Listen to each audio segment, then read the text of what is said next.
Children's lives are being affected negatively every single day by what most people think are harmless, violent video games. Many of you are aware of the debate that it is being caused by violent video games. If not, Jessica Fisher talks about this debate in her 2013 article, Brown v. Entertainment Merchants Association, Modern Warfare on First Amendment Protection of Violent Video Games. Fisher talks about a case in the Supreme Court that had to do with violent video games and in the Constitution. It ended with the government not being able to ban the selling of violent video games because it violated First Amendment rights. I've done extensive research on this topic, and I am very interested in the negative effects that they have on the brain.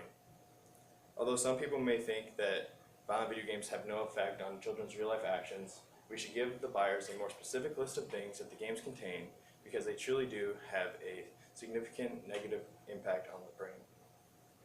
I will first talk about the problem and then give a solution to the problem. Let's first talk about what the problem is. Violent video games have a negative impact on the brain. One problem that has been debated is whether or not violent video games actually cause violent behavior. Some people argue that violent video games have not been directly linked to violent behavior. Even though this may be true, there's other things to point out. In the article Media Violence by Christina L. Lyons that was posted in 2014, she has a quote by a guy named Bushman that reads, quote, "We haven't proven that violent video games directly cause violence because it can't be proven," he says. "There is no way to ethically run experiments that see if playing a violent game can push a person into violence, but that doesn't mean we are left without evidence." End quote. This just shows that even though this cannot be proven, there are other problems that go along with violent video games.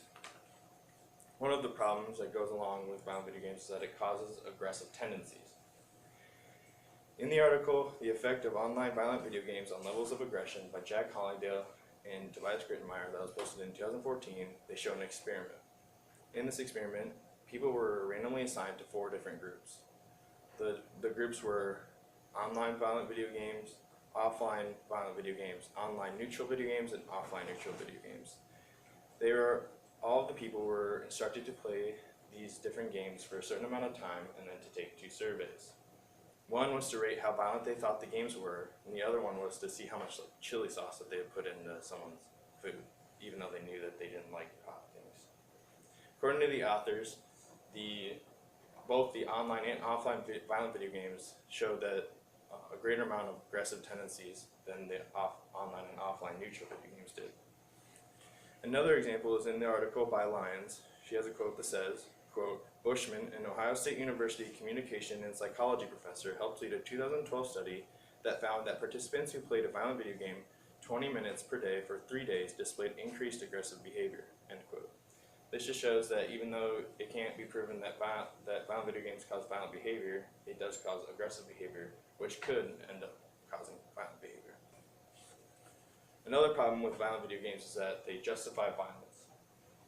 In the article How Violent Video Games Communicate Violence, a literature review and content analysis of moral disengagement factors by Tilo Hartman, Maya Kroyak, and Mina Sebogo, that was posted in 2014, shows many content analyses.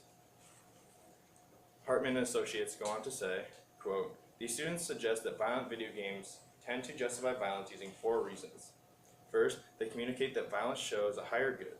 Second, the enemy is often introduced as a perpetrator of heinous acts, which allows users to engage in advantageous comparisons. Third, victims usually consist of groups that are commonly perceived as less worthy of protection, such as men or male soldiers, but rarely of civilians, women, or children. And fourth, violent video games reward rather than sanction," end quote. Think about your little siblings or younger family members for a moment. Imagine they're able to beat up women or shoot random people on the street. The game is actually showing that these actions are okay. Do you really want them to grow up thinking that these actions should be rewarded or that they are okay? I know I wouldn't. Now that I've talked about the problem, let's focus on the solution.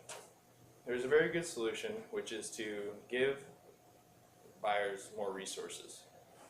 More specifically, we need to give the buyers a more specific list of things that the games contain, which they will need to read and then sign off on. Many of you have seen the ratings of games. They give either an E, E+, T, or M. Underneath, they give a very broad description of what the games contain. For example, a game rated M for mature might read that it's rated M because of violence, language, or other things. This doesn't include that they might be able to beat up women, make drug deals, and other horrific actions. By putting more details into these lists, we will create more awareness of what these games contain. This is especially important for parents because some parents don't realize exactly what these games have in them, so they don't make educated decisions. This is the best solution for many reasons. The first thing to address is that the most popular solution is not very reachable. There have been many court cases that have tried to ban the selling of violent video games to anyone under the age of 18, but none of them have been successful. Jamie Dunkelberger's article, The New Resident Evil, State Regulation of Violent Video Games in the First Amendment, that was posted in 2011, has a quote that reads, quote, "Without exception, each legislative effort has met staunch opposition from a broad coalition of gamers, industry leaders, and First Amendment advocates. Federal courts have responded by invalidating, on First Amendment grounds, any state effort to restrict minors' access to video games based on violent content alone." Since that solution is not very reachable, it only makes sense that we need to give people more details and more resources.